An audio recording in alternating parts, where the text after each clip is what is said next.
In our studio this morning is a team from Mengo Hospital, and we are looking at the rising burden of non-communicable diseases in schools and workplaces, and building a culture of early detection and healthy living. And joining us in this conversation is Dr. Lomo and Dr. Susan Nachirika. Yes, good to see you. Thank you very much. It's a good pleasure to have you this beautiful morning. Thank you very much for having us this morning. Great. Yes. Good morning, Dr. Lomo. Good morning. Doing great. How is Mengo Hospital? Mengo Hospital are good. Doing great. Waiting for you guys to come on Thursday and Friday. Great, amazing. For screening. For screening. Oh, I think that's our topic. Yeah. Exactly. Yeah. Interesting. Maybe to start with Madam Susan, Dr. Susan. Yes, the word non-communicable diseases, in your definition, how do you describe it? Okay, so non-communicable diseases are diseases that cannot be directly transmitted from one person to another. For example, not by sitting next to you. Okay. For example, if you have a cold. If you have a cold and you sit in this room, you will spread that cold to someone else. With non-communicable diseases, you cannot directly transmit these diseases from one person to another. And these diseases are associated with many factors, including genetic factors. Genetic meaning that there is a connection between your parents, yes, or your lineage and acquiring these diseases. As well as environment. Environment means the lifestyle you live, the setting of where you live can also contribute to you developing these non-communicable diseases. Yes, and they are usually chronic. Someone can live with them for a long time without showing any symptoms, and many times they will come in later when it's a bit late. Maybe you can give us the types, which types of non-communicable diseases we have? Yes, so we have what we call the Big Five. The Big Five are the topmost non-communicable diseases that contribute to the highest deaths, with the four contributing the highest death. Okay. The first of the four is what we call the cardiovascular diseases. These include stroke, include heart attack, and we've seen even in Uganda people dying suddenly of a stroke, of a heart attack. Then followed by cancers. People know cancers. They are also very common. Then followed by chronic respiratory diseases. For example, people know asthma. Yes. Or people who have respiratory problems, they can't breathe for a long time, especially those who have been exposed to pollution indoor and outdoor.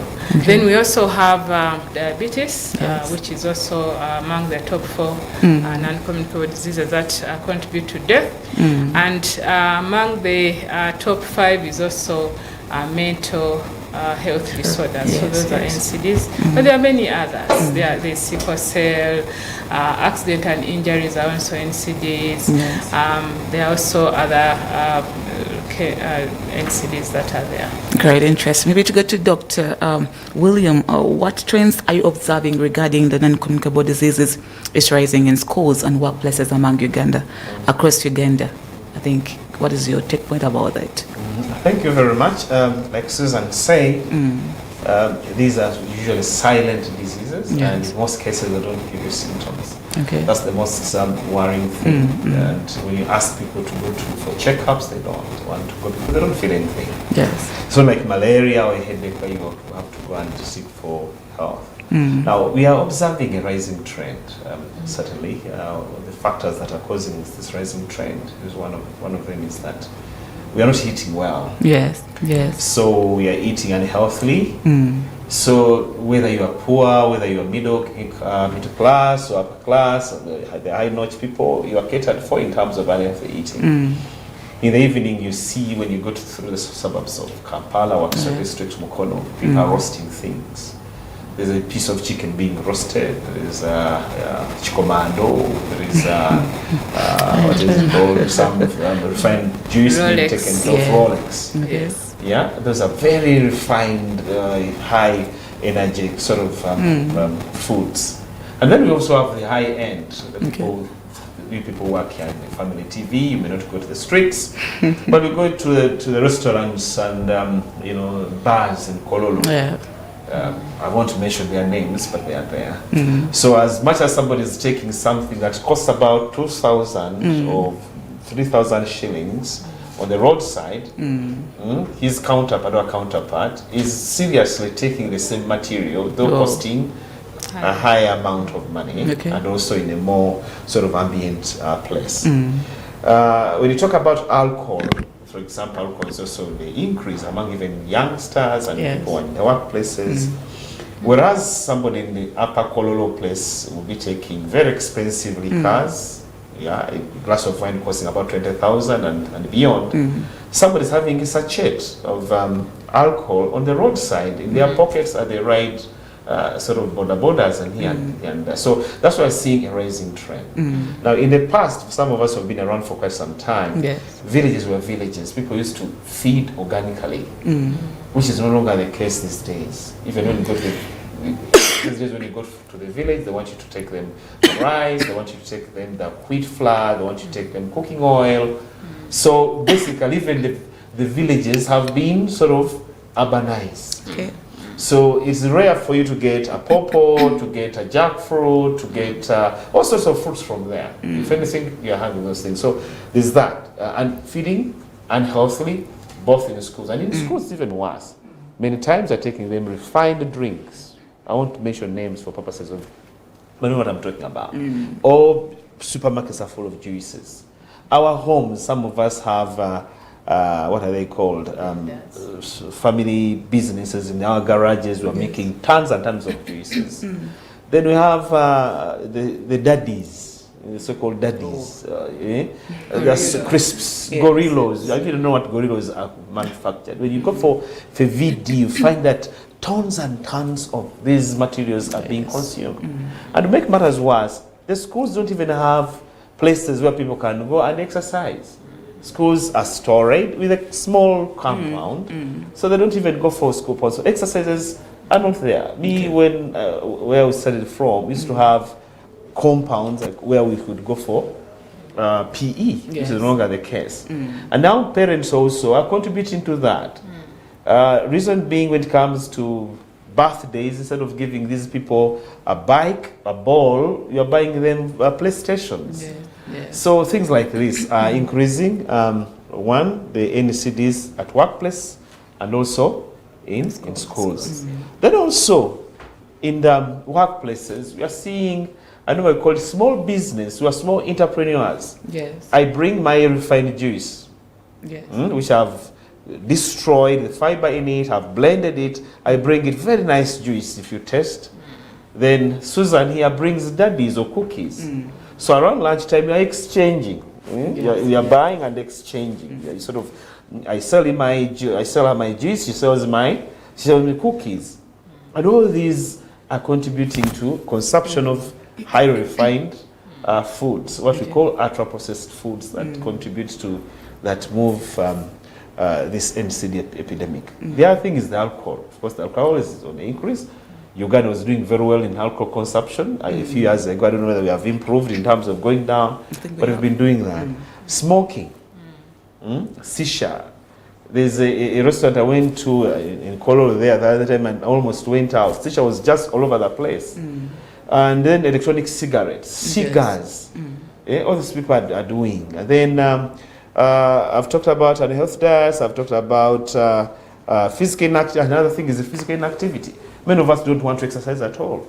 Even the people who say that they are walking, they walk very slowly. I normally tease people that walk like Ugandan women. They move, they move what? Slowly. In fact, in Kampala down here where you are working, if you're moving briskly, people are looking at you as a mad man. Me, I walk briskly. People say this man is mad.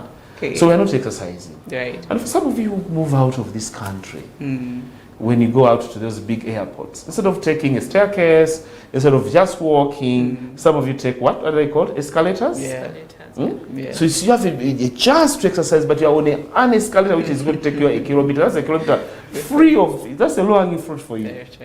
So those things are making NCDs increase at workplace. But the good news, these are very modifiable. Okay. It's the genes that, like Susan said, that are not modifiable. But at least these ones are modifiable. Okay. Yeah. Doctor, maybe still on your case, you've mentioned some critical information to the viewers out there when it comes to these things we buy for eating, like that Rolex says. Talk about these things, because the majority of Ugandans are adopting to them. Yes. So what is your take? What is the way forward to this? Because they are not going to end. I think the way forward to this is education. Education. Just Sensitizing, sensitization.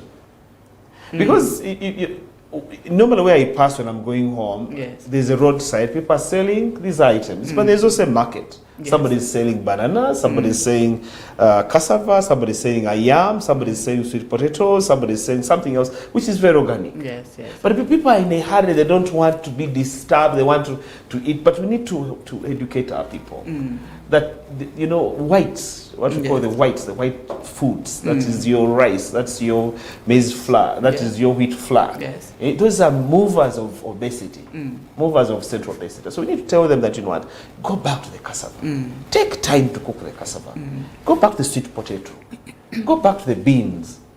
But now people have even bought these, what they call rice cookers, right? Yes.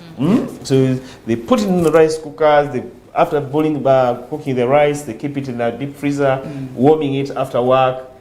What about if you did that one to cassava or to a yam? So this is what we're talking about. People eating foods that are not processed, but we are just going to continue talking and talking.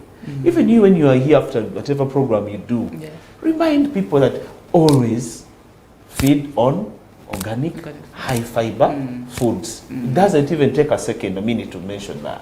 Okay. Yeah? So that we will help people, because we are going to see an epidemic of obesity here, which is going to give us these diseases, and we won't be able to handle them because they're quite expensive to manage. Yeah. Okay. And especially with children, I think parents as well as schools have to come in. Yes. Children don't have to drink a soda every day. I know. Yeah. They don't have to buy crisps. We need to start teaching the children to eat these organic foods, because it starts from schools. Actually, sometimes we've had challenges because children listen more to their teachers than even their parents, because they know teachers know everything. So if it can start from school and they introduce these foods, you know, in class they talk about foods, they talk about, you know, emphasize, they even encourage and eating these foods, and discourage eating those unhealthy foods which completely do not have any nutritional value apart from the carbohydrate that is in them. Interesting. Yes. Dr. Susan, you're dealing more with diabetes.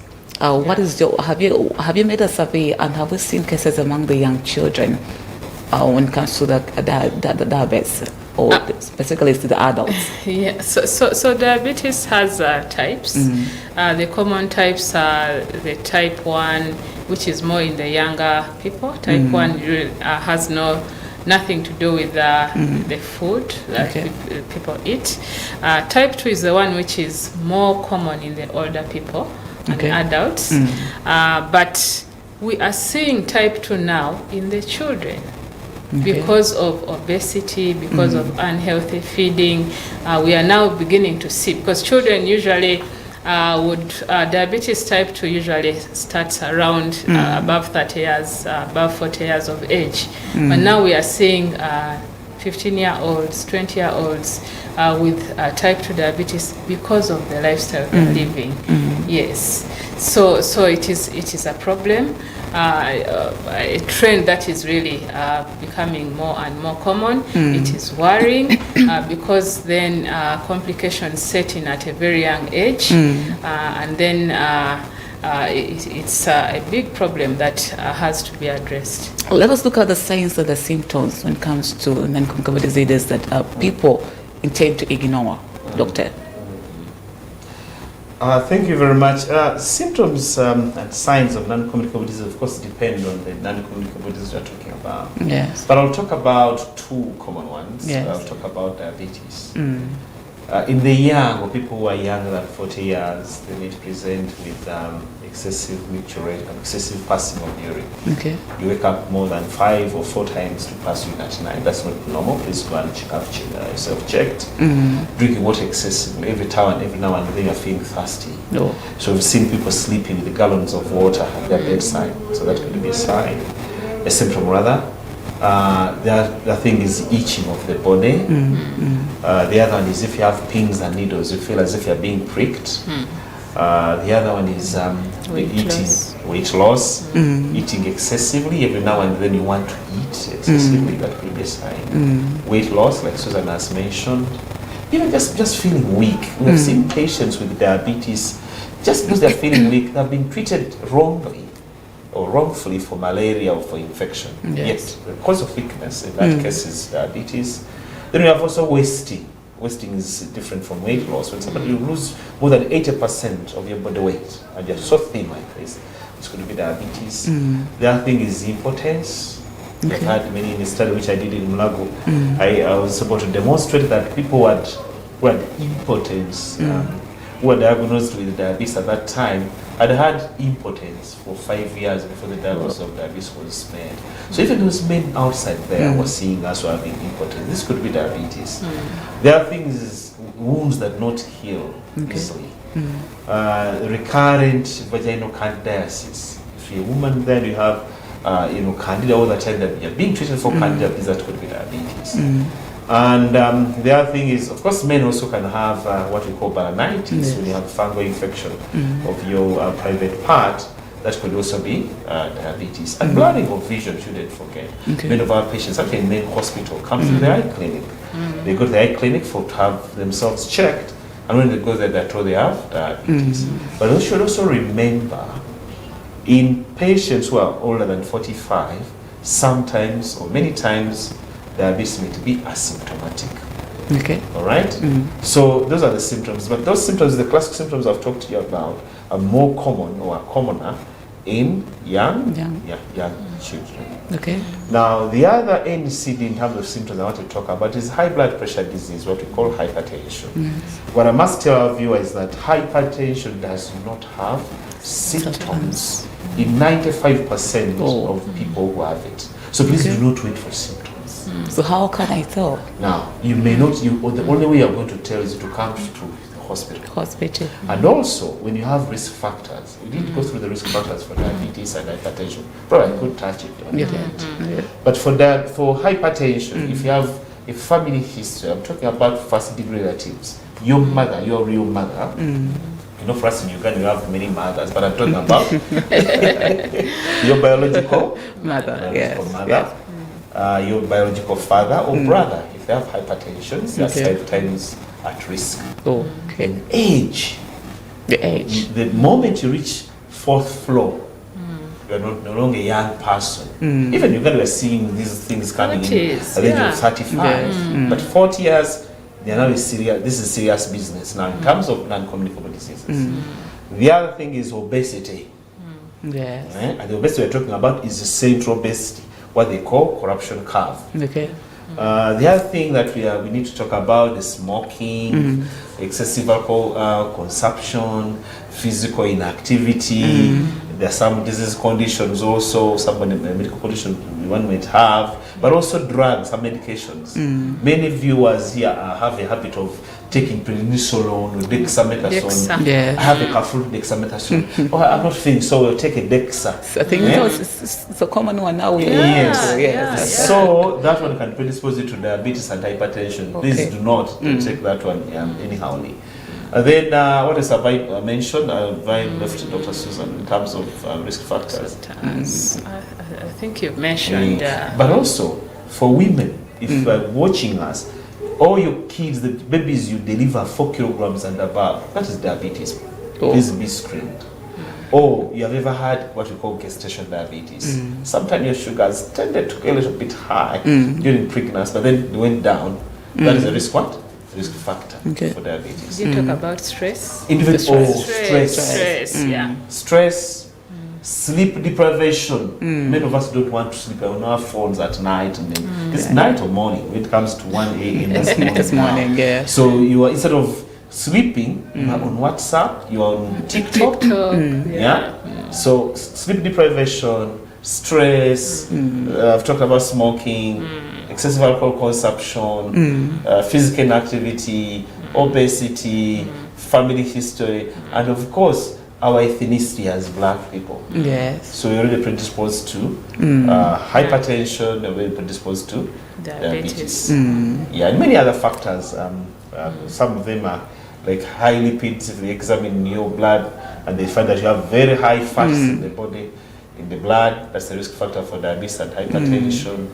And then also that's what they call pre-diabetes or pre-hypertension. In fact, Uganda Protestant Medical Bureau has been doing lots of screening of people in the community for hypertension. Yes. And they found, I think, was it 68%? It was a very big sort of percentage of Ugandans living with the pre-hypertension. Pre-hypertension, that's the state between the normal and hypertension. Unfortunately, that pre-hypertensive state is not innocent, it's not harmless. It's already affecting your vessels. These are the people who are going to collapse on you in boardrooms. These are people who are going to collapse on you during flights. These are people who are going to collapse in taxis, traffic jams. And then people say somebody has been poisoned. So that pre-hypertensive state is a risk factor for hypertension, high blood pressure disease, much as also pre-diabetic state is a risk factor for diabetes. Now, you who is viewing us, your role to do, come to our center in Mengo. By the way, we are launching the Mengo Hospital Department of Endocrinology and Non-Communicable Diseases. We shall be doing all that. And these people, whether you are young, whether you are old, whether you are short, whether you are tall, whether you are large, whether you are narrow, that one exists, you are at risk of NCDs. Please come for screening. Interesting. Yes, Dr. Susan, as we are coming to an end, has the Ministry of Health done much more when it comes to sensitizing this in the students in schools? Or there is still a big gap that is lacking? And as Mengo Hospital, what have you done to ensure that this information is really emphasized in the schools when it comes to the health of the students? I will not fully speak on behalf of Minister of Health because today I represent Mengo Hospital. But I want to say that Minister of Health is fully involved in making sure that the public is aware about the burden of NCDs in Uganda through the NCD department at Ministry of Health. And we closely work with this department. The team of this department have been very active with support from many organizations, including WHO, including civil society organizations, including the Protestant Medical Bureau and other organizations. They've been supporting this department to make sure this information is let out to the people in the communities, in schools. There is a multi-sectoral committee on NCDs that includes the Ministry of Education and other ministries. So this team comes together and they are able to, come up with a document that will be able to support creating awareness and also finding ways of dealing with this problem of NCDs in the country. So, of course, there is still a lot to be done. We've not been able to reach everyone. Many times when we go out to the communities, people say, we have not heard about this, you're not speaking enough.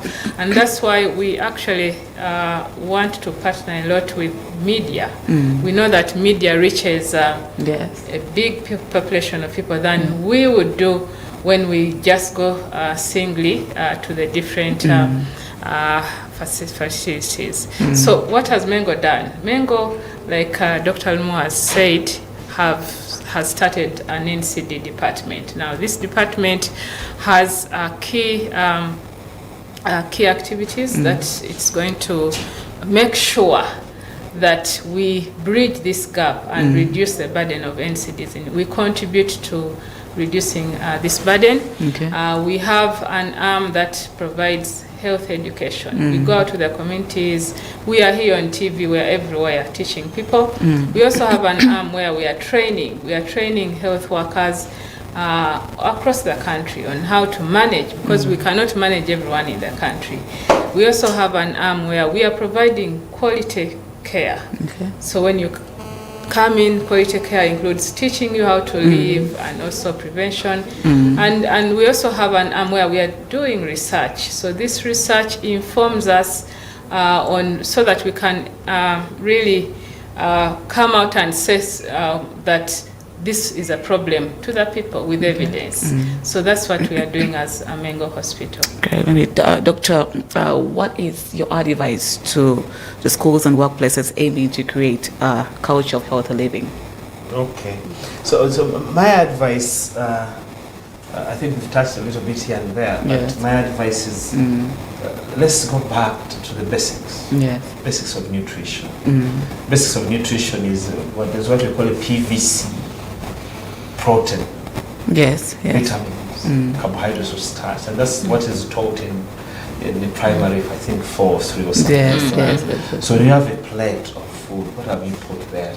Is there something present in the protein? Protein is in bodybuilding foods, an egg, meat, beef, whatever it is, fish, beans, mokene, that is nuts, that's the protein. The vitamins, you have starch, whether you have vegetables, fruits, and then carbohydrates. We have matoke, we have our sweet potatoes, we have our yams, we have our kalo, we have our cassava, we have Irish potatoes. So that is the PVC, and of course water. So let's go back to the basic, and we're telling people, if you're putting up on your plate, let's half of the plate be green vegetables, plenty of it, another quarter your food, which is the starch, and the other quarter the protein. Let's try as much as possible to go away from the whites, like I told you. Yes. Go away from the rice, go away from the wheat, and go away from the what? From the rice. Rice, wheat, and flour, maize flour. Okay. In most cases, if you can, but you should actually endeavor to be able to go away from that.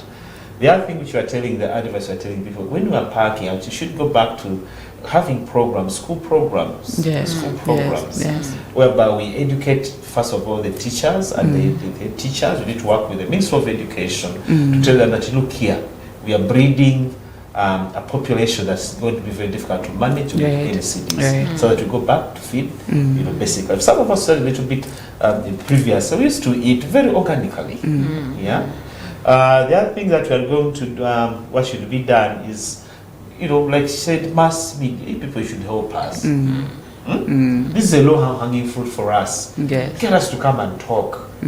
If you have a radio station, give us 30 minutes, that's enough. Talk so that we educate our people. And of course, for the government is trying to do lots of things, like I said, involving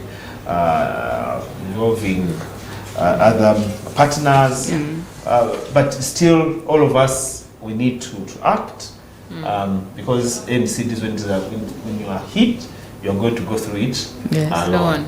And very lastly, I cannot go without talking about Uganda Diabetes Association. Uganda Diabetes Association, I'm the president of Uganda Diabetes Association. She's actually our secretary. Interesting.